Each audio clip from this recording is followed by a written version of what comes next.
And there was a guy out of Silicon Valley who was talking about, AI, which was writing code themselves. Mhm. And you know Yeah. what? I remember it now. Like, no, this is not happening. Like, I can't believe this is here, and yet hmm here we are. We're here. So yeah, never say never. Welcome to the Perpetual Growth Podcast with Zach Palmer, the show where we explore the strategies, insights, and stories that empower you to grow your business, strengthen your relationships, and elevate your health. Because growth isn't just about what you achieve, it's about who you become along the way.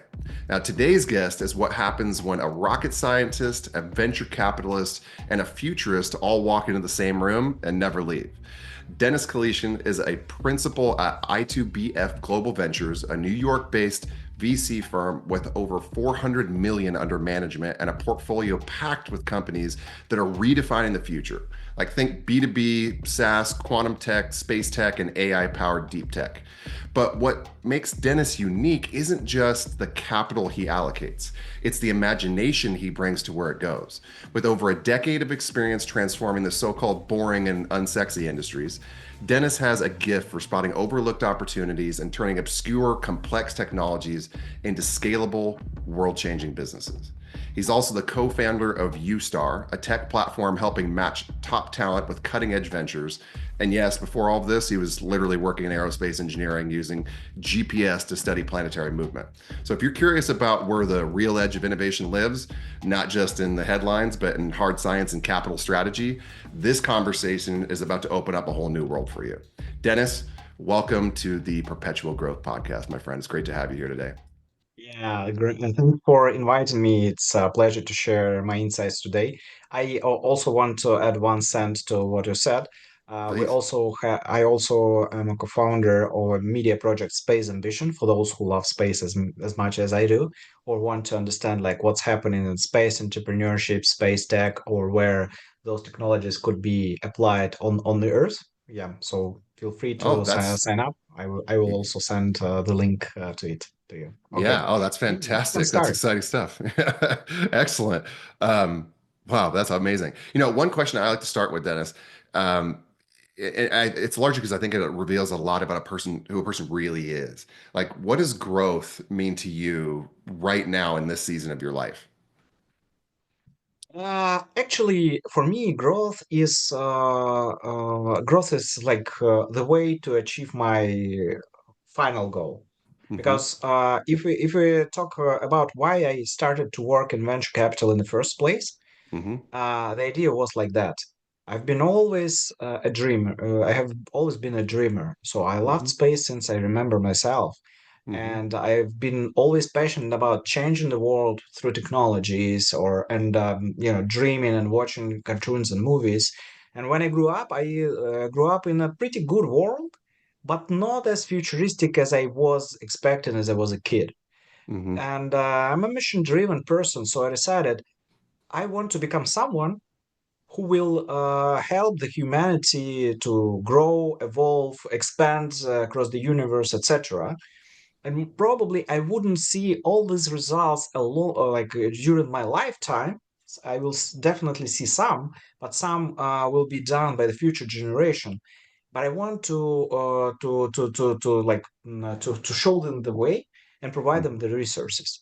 And when I started to think about, yes, there are many technologies, and I'm given my background, given aerospace engineering background, like fundamental physics background, I can understand very sophisticated stuff.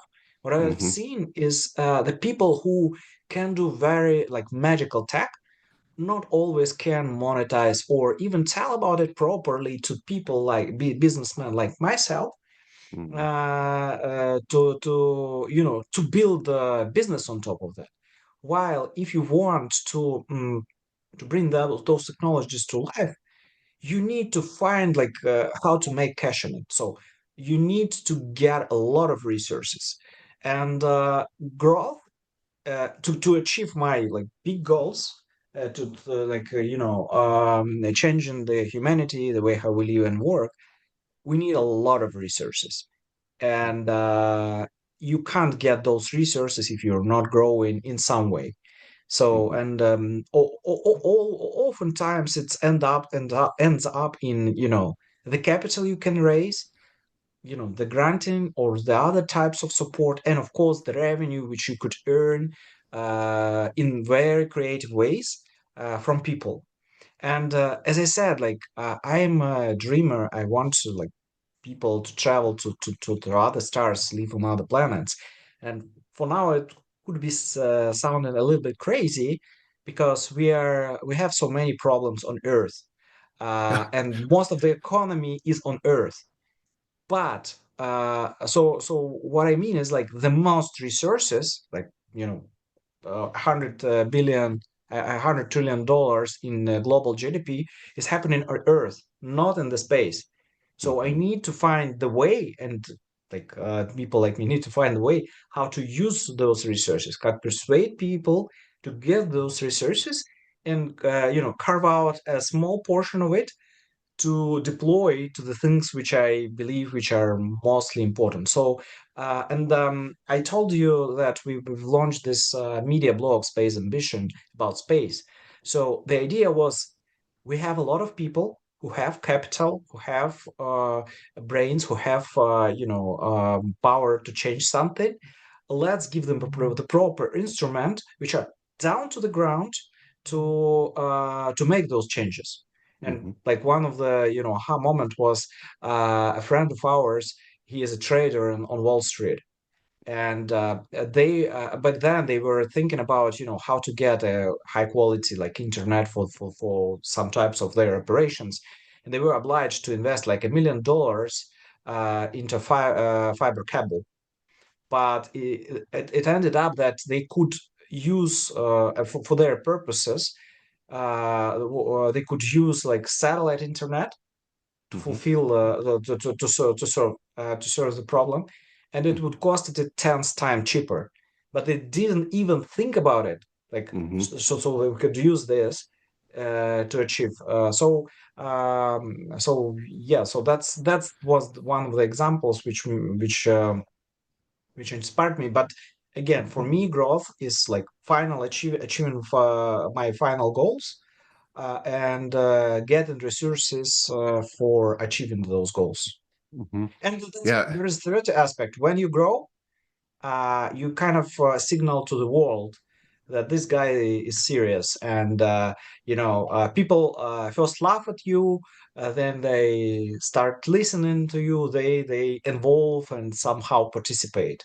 So showing growth is showing that you are serious about something, that you're progressing, and more people start to believe to you, provide additional resources, etc. Yeah. No, that's a beautiful insight. There's a few things I love that you said there, Dennis. Um, you know, one, it's a big, hairy, audacious goal. And I love that when people have these things that seem, when they have aspirations that almost seem and feel surreal, that's the stuff that gets so excited. I mean, it's like everybody thought Elon Musk was crazy, and look at where he's at now, right? And the guy took a lot of risks, and regardless of your feelings of him, I think anybody can appreciate the things that he's accomplished and the vision that he's got. And meeting somebody else that has semi parallel aspirations and ideas, I think is really inspiring. And to your point too, there's a lot of brilliant people that have created a lot of amazing technologies, products, services, everything. But being brilliant is not a recipe for business success. You can have the best product in the world, but if nobody knows about it, or they can't create a compelling vision and picture around how this is going to transform either their present day I lives or for the wanted future generations of our kids, then you've got all this brilliance that ends up in the graveyard, right? So, I want to add one cent. Sometimes not the smartest people do the business, but those who start doing something. And one of the traps the smartest people could get in is that they can explain anything, and they can easily explain why you shouldn't be doing something, or they tend to like over analyze, overestimate, etc. mhm. While at some moment you just say, let's try to do this. And for myself, I'm like, despite I am a venture capitalist, like um, venture capitalist is more about deploying capital, more like an investor thing than about building value in terms of building businesses, etc. But because of my experience, I worked in banks, I worked in companies, I tried and failed a startup.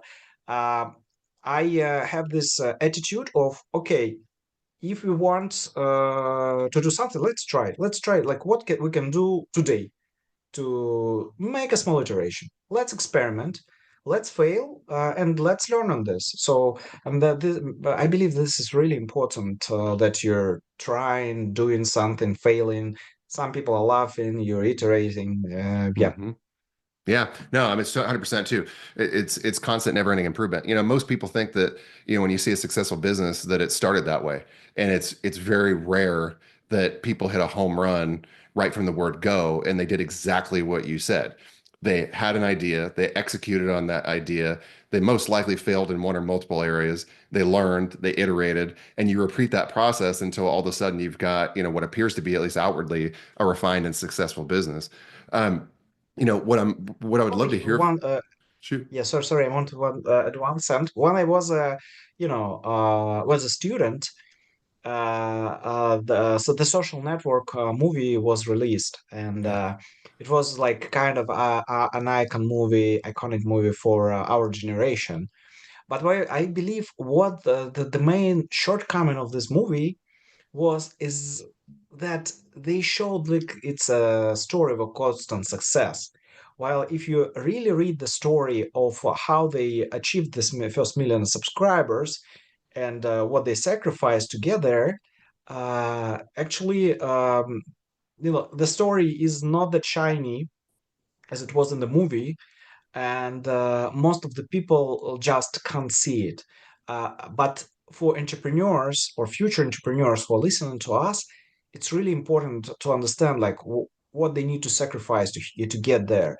And when you look into LinkedIn profiles right now, when people are talking about their startups, their things they're doing, they're showing they're like the most glamorous part, like the success, etc., etc. You can even you've probably seen some short videos, Hmm. runs around this. But uh, I believe that people need to hear like hard stories, Hmm. and or like stories which they resonate with them, or stories when people made a failure and recovered. And for example, at I2BF, we invest in sometimes we invest in entrepreneurs who we invested previously. We lost money with them, and we back them in their next endeavor because it's like based on the progress they had and how they learned. We like how this entrepreneurs are doing stuff. So and probably some of you will would like to subscribe to my LinkedIn later. So I try to to tell about less about glamour and shiny things and expert things, but more showing more like human like bad story, like problems which entrepreneurs have, VCs have, etc. Because it's really important. Because if you see that you're not alone in the process of failing, and like you feel a little bit like you feel a little bit better in terms of a little bit motivated. It doesn't destroys you. So yeah, so that's 5 cents which I wanted to add on top of Yeah, what I you. appreciate that. And I mean, you're spot on again. Like what I can't stand, I call it the the entrepreneur that positions themselves in their ivory tower on their gold-plated toilet seat, right? It's like, all they're showing is the glamour at the end of the tunnel. They're not really accurately or at all representing the actual journey that it took to get there. And what creates real relatability is vulnerability. It's talking about the mistakes, the missteps, the speed bumps, the roadblocks, the complete 180-degree shifts that you had to go through in order to get to where you're at, that really moves, motivates, and inspires people and brings a sense of humility to everything that you're doing, and is also inspiring because people start to realize that it is a very human experience, and it's not likely that you're just going to hit it right from the word go. I'm curious. Oh, it was something that you mentioned So, earlier. Hmm. may I add one thing here? I Sure. always tell to entrepreneurs that you are a separate tribe. Like Hmm. there is only 1% of the population, especially when we talk about startup founders, only 1% of population in any country who could understand you, because most of people would say like the best you can hear is good for you, Hmm. or you'd better get a job, pay Hmm. mortgage. Okay, so it's very demotivating. Hmm. And what I tell, especially the entrepreneurs at the very beginning, like you're a separate tribe of people, like 1% of the population. So join your tribe. At least be surrounded by people who experience the same problem. Like at least have several people in your network who could understand you. Because otherwise, it's super tough. Because Lonely. employees Hmm. don't understand you, like C-levels don't understand you, VCs don't understand you. Like Hmm. only person who could understand you is like entrepreneur like you, who Hmm. going through the same problems. No, it's having that tribe, that core group of people that one hold you to a higher standard, that can understand the and relate to the journey that you're going through. And ideally, they're either in step or maybe a few steps ahead, so they can help save you from some of the potential challenges. Like I always like to say that there's no point in the paying the dumb tax when you can pay for speed. It's why I always hire and find other experts and mentorship groups and everything else where I'm like, if I haven't done this thing yet, I'm going to go to the best guy in the room so I can figure out how to get there faster. Um, I'm really curious if, The last sorry yeah. the last thing I want to tell you a quick story. So once I was invited to like a small group of entrepreneurs to share my story of me doing various stuff. And I there and I told like I'm doing this, I'm doing that, I'm passionate about this, I'm passionate about that. And people like that was a group of 10 people or 15. They listened to me and they were like, wow, you're telling such amazing things. And one girl said, uh, "Do you feel scared sometimes?" I was like, you know what? I scare all the time. I'm scared all the Hmm. times. Like there are like mood swings, etc., etc. And after that, she felt like, I'm alive. And then entrepreneurs in the group, they started to share in the same experience. And I'm scared of this. I'm scared of that. Yeah, I'm Hmm. like under immense pressure. And you know what? Like after we like this was maybe 20 minutes or so conversation or something, but everyone felt relaxed because they understood that, they're having the same traumatic experience like of running business as others have, and this is normal, and they are not afraid anymore. Like they are more motivated to continue. So this is why one of the things why that this tribe is important. Yeah, sorry, Yeah, go ahead. yeah. No, I couldn't agree more. Those are all really wise and valuable insights. It's critical to find your people. What I'm curious about is we talked a little bit about you can have a brilliant idea, product concept, service, whatever. But one thing that can be overlooked is some of that market positioning and the storytelling. I mean, in order to invite potential investors or even, build the right team. For you, I'm curious, what are some of the projects that you're working on right now that gets you the most excited about emerging space related technologies? And maybe you could give an example or two of how you helped craft and create a compelling story that would invite more people into those experiences, into investing. So first of all, when we talk about space tech technologies, there is a wide spectrum of them. Hmm. Some of them are very inspiring, but don't have a lot of money. Don't address big markets. For example, there are some stories which are like doing lunar rovers or international space stations, or sending the cargo to the moon. Like it's mind blowing. It's futuristic. I love it. Or there are companies like data centers in space, or infrastructure in space, or manufacturing in space. Great Space things. Hotel. Space Hotel, yeah, great, great thing. There is a stratospheric balloon company. I forgot the name. So what they essentially do, they launch a room, a hotel room, with a stratospheric balloon, and it travels. It can even travel a couple of days. You don't. So you see like the space around. You have you don't. You have everything you need in the room. Yeah, like a computer, Wi-Fi, internet, whatever. Like Hmm. brilliant view around you. Hmm. Yeah, but yeah, these are things which are very inspiring. But Hmm.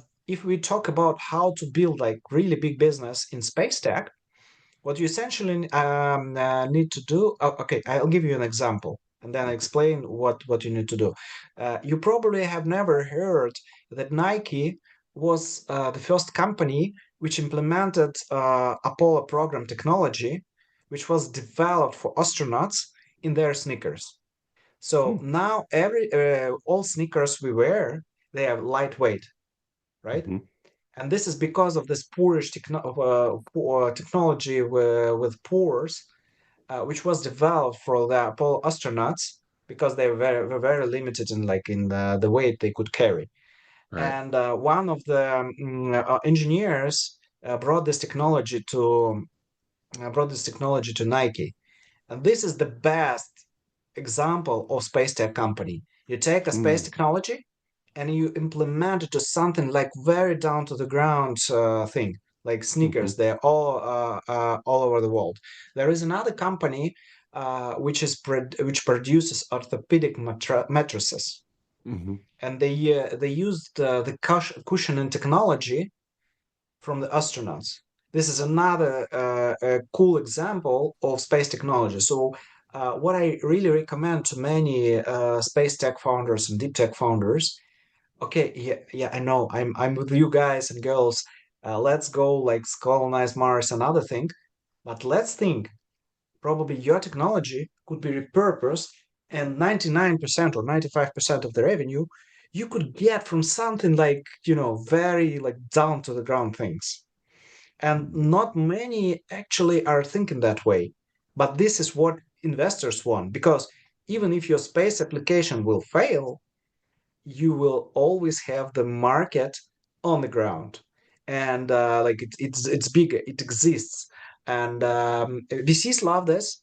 And it's not only space related VCs, but any deep tech VC can invest in you, or even generalist VCs can invest in you. So I highly recommend to uh, I highly recommend to do that. And I'll give you a couple of examples of entrepreneurs I inspired to do something.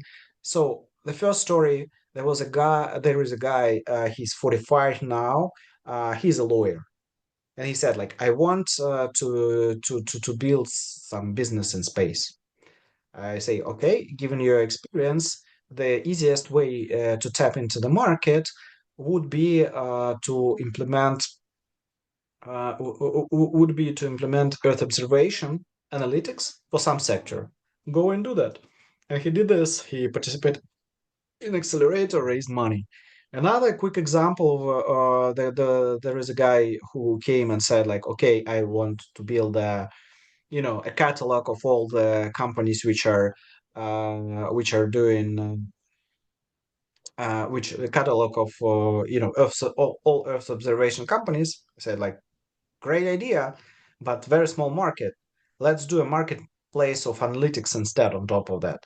So and now they're like they're making a progress so far, like about $1 million in revenue this year. Pretty good example. And the third story, the guys are still pretty early, so they want to build a very specific spacecraft. I would say Hmm. so. Mind blowing idea, great technology, very futuristic.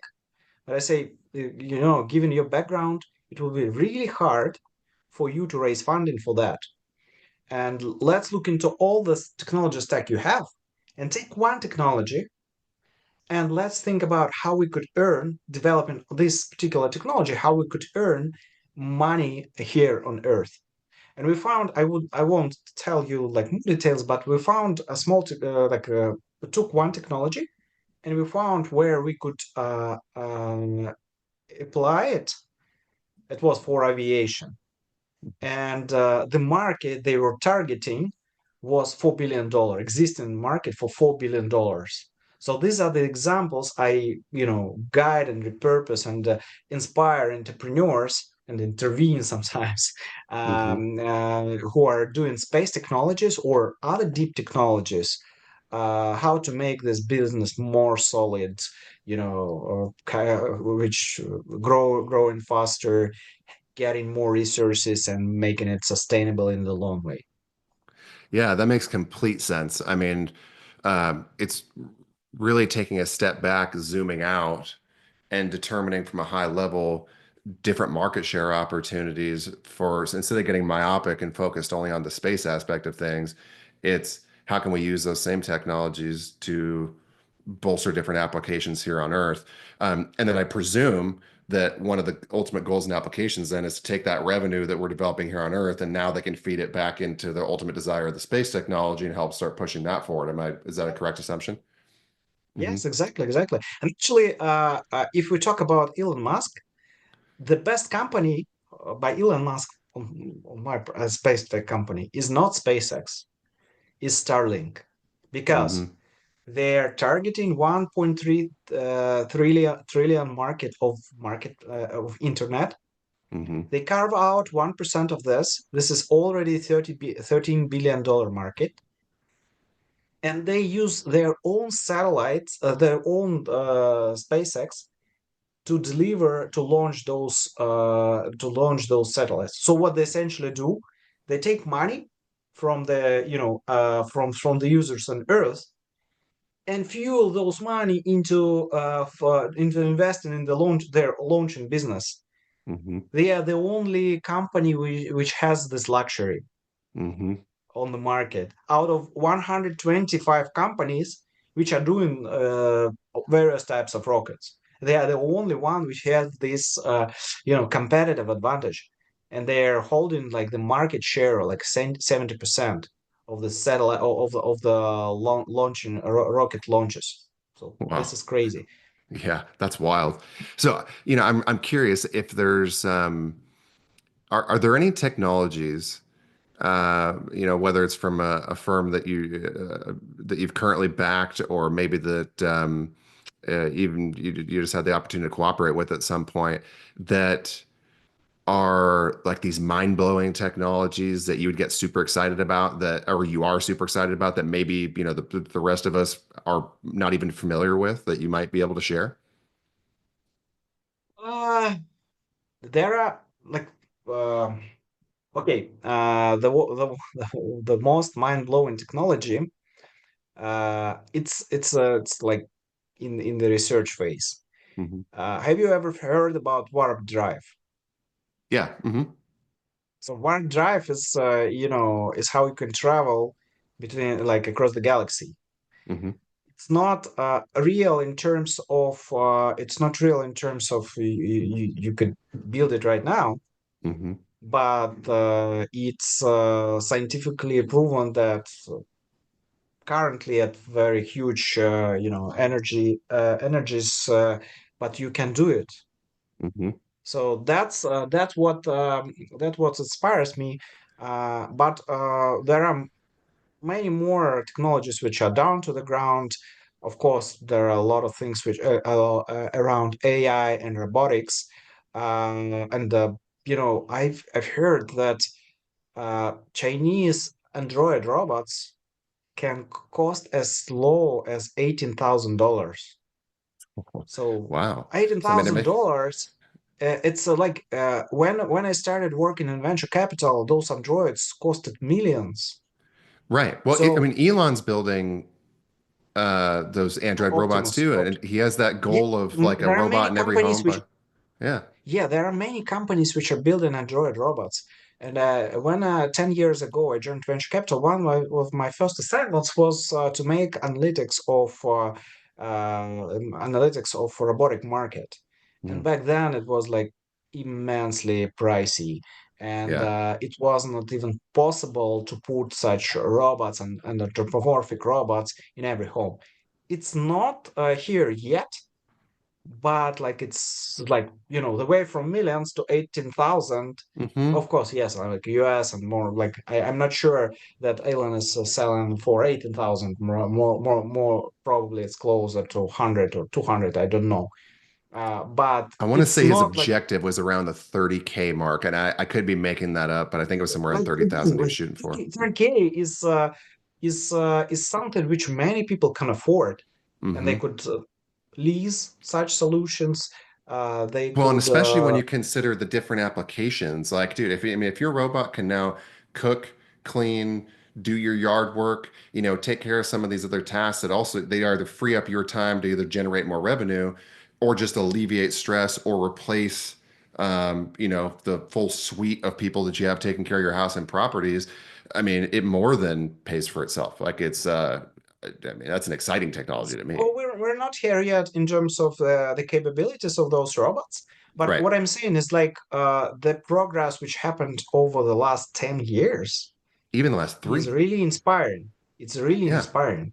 And Yeah. the other thing I want to say, like specifically about the robotics, uh, given like current trends, I'm not discussing like the current US administration.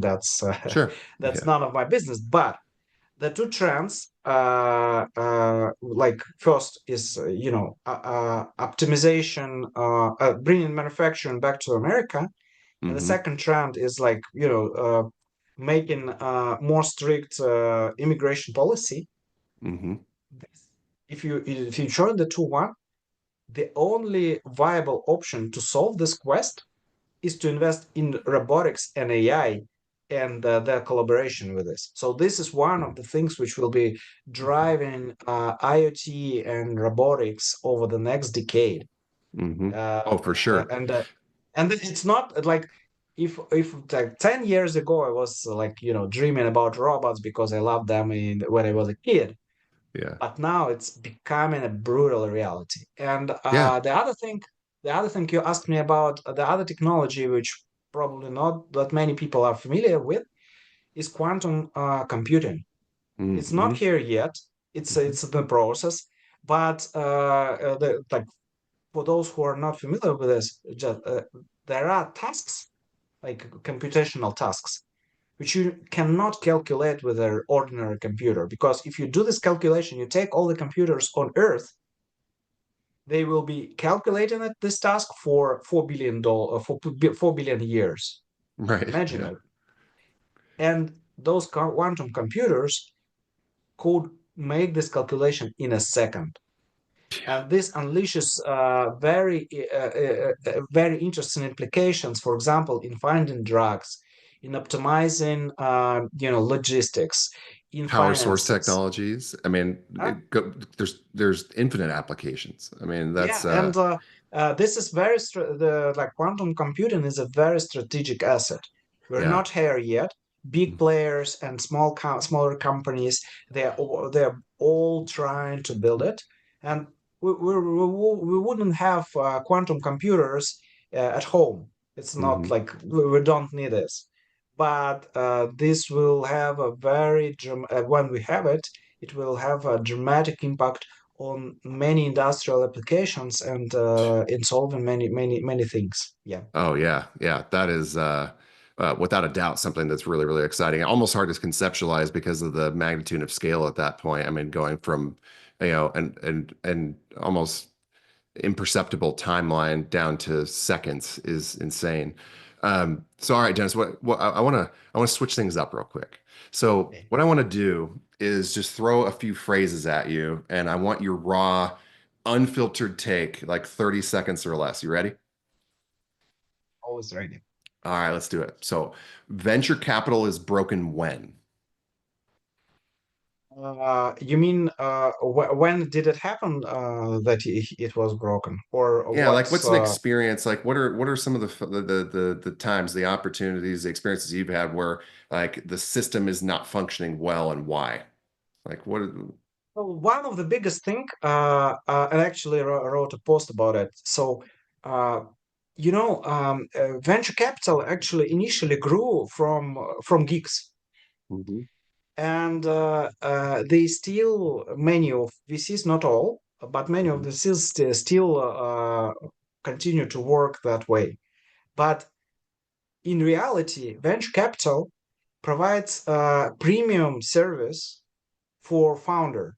So founder is a premium service client, but mhm, it's not served that way. And one thing which is broken is VCs are doing very stupid stuff.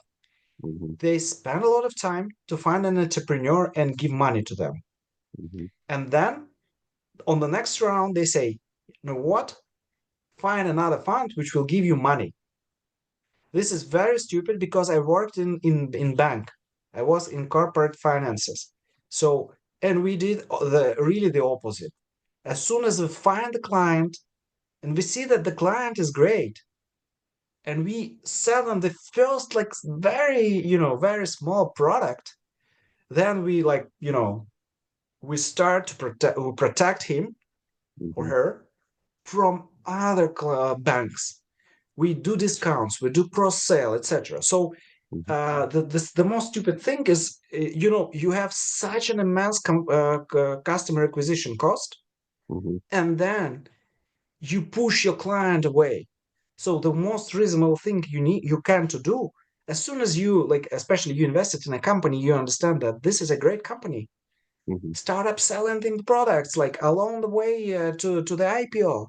These mhm, guys, especially when they raise Series A and beyond, like these guys are ready to pay, have so many problems, need so much help, and so many services which are not provided. So this is the most broken thing in all this mhm, process. And founders, they actually like they hate fundraising, and I really believe that this fundraising, as it exists right now, is one of the most stupid things which we have, because I really believe that founders don't need to have this acquire the skill of fundraising. It's just our blah blah, which should be done with professionals.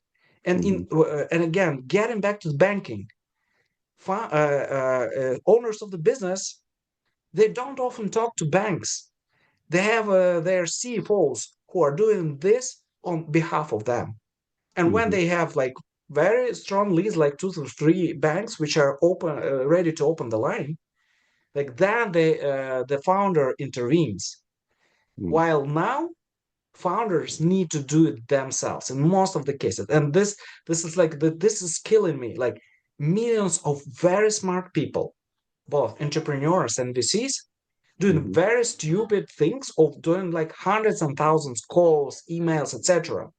mhm, I'd better prefer that founders would focus on building their business, doing what they can do, they do best, polishing their sales, mhm. growing the market, instead of spending like months on this bullshit of like making pitch decks, pitching hundreds of investors, closing them. Like this, believe me, this Yeah. is not the experience which should exist on this market, and it wouldn't exist like in 5 years. It will change. Yeah. No, that makes complete sense. Um, it's one thing to focus on. I mean, there's two ways to focus on generating revenue. You can focus on getting people to bring it to you. You focus on building the business, and you got to build the business in order for the revenue to be attractive. So as we wrap up today's episode, I want to ask you something personal. What have you learned about yourself from working in a world where you're constantly betting on things that the world doesn't believe in yet? So one thing I learned from my VC experience is that never say never. You Hmm. know, it happened to me several times in over my career, when I say, for example, no, this is not happening. Like I can't believe this is here. And yet Hmm. here we are. We're here. For example, one of my first job assignments when I started working in venture capital in 2014 was voice agents. Probably you remember this Alexa Hmm. stuff. So I was observing it when like the Alexa was launching, and I talked to a few guys and looked into a few startups which were going to do those bots and voice assistants, etc. And when I did my research, I watched a YouTube video. It was around 2015, I believe, and there was a guy out of Silicon Valley who was talking about some magic, AI, which was writing code themselves. You know, Hmm. and you know Yeah. what? I remember it now. Like I've seen it a decade ago, and remember it now. And then look at and I was like I was thinking back then like this is crazy. How is it happening? Like some magic. Yeah. And like right now, we everyone of us have such a magician in our laptop and in our mobile phones, right? Yeah. And Yeah. this so yeah, never say never. And if, for example, you see that some idea sounds a little bit weird or a little bit out of line, give it a second thought. For example, at some Hmm. point I looked at Hyperloop, or there is a company Boom Supersonic. They are building supersonic aircraft. Hmm. Mind blowing. And I looked at them when they were raising seed rounds. I was thinking like mind blowing, never happening. But yeah, so people are Yeah. progressing. So one takeaway is like never say never. Yeah, yeah, that's amazing. Yeah, never say never. Absolute truth. Pretty sure I've heard of that Boom Sonic organization. If I'm not mistaken, they had created a plane that can fly beyond the speed of sound without creating the sonic boom, right? Which is what really makes it attainable. Actually, there was like in the Soviet Union and Europe, there were companies, there were aircrafts which were Hmm. developed in the 70s or 80s, and Mm. Concorde is one of them. Oh, right. But back then, when they were developed, those companies, they were like a little bit pricey. The Yeah. flights were pricey, and Boom Hmm. Supersonic, at least when I looked at them, they were pitching that over those decades, technologies improved. Yeah. A lot of new materials, and we can do it more, capital efficiently. So let's give it another try and travel like twice as fast as we traveled before. Yeah, no, that makes complete sense. Well, this has been an absolutely amazing and insightful episode. I mean, I really appreciate all your thoughts and insights here, Dennis. It's been amazing. I mean, a couple big takeaways I took were, one, when you have a great product, you also have to complement it with a really compelling story. People need to know that it exists, why it's important, why they should be inviting it into their life. Two, as entrepreneurs, it's really important to find and surround yourself with your tribe, other entrepreneurs, people that hold you to a higher standard that you can ideate with, talk through challenges and problems. And another huge one was your focus on helping space-based organizations retool, rethink how they can apply those technologies not just to space, but Earth-based systems, which will help bolster their revenue and their ability to pursue the ultimate goal and dream. And I think that's a pretty amazing thing. So, I want to thank our audience for spending your time with us on the Perpetual Growth Podcast, and huge shout out to Denis Kalyshkin for bringing so much value to today's conversation. Dennis, where can our listeners connect with you to learn more about what you're working on, or get in touch if you may be able to support them? One best way is to subscribe to my LinkedIn profile, personal LinkedIn. I will send it to you. Mhm. And then, if you are passionate about space, please subscribe to our Substack, Space Ambition. I will also send you the link. I hope we can add it to the description. Yeah, we Yeah, have more than 50,000 subscribers. We're like, we yeah. invest a lot of time and heart in this one. Yeah. That's amazing. Well, Dennis, this has been a masterclass in seeing around corners. And for anyone building in complex spaces or trying to make sense of what's next, this episode just delivered big. So if you're listening and you found your brain stretched in the best way, do us a favor, share this episode, leave us a 5-star review. And again, you can follow Dennis on LinkedIn. Check out I2BF Ventures and Ustar for more frontier tech and ideas he's backing. Of course, we're going to have all of those links in the show notes, so you guys don't have to go digging for anything. And remember, growth doesn't happen by chance; it happens by choice. This is the Perpetual Growth Podcast. I'm Zach Palmer, and we'll see you next time.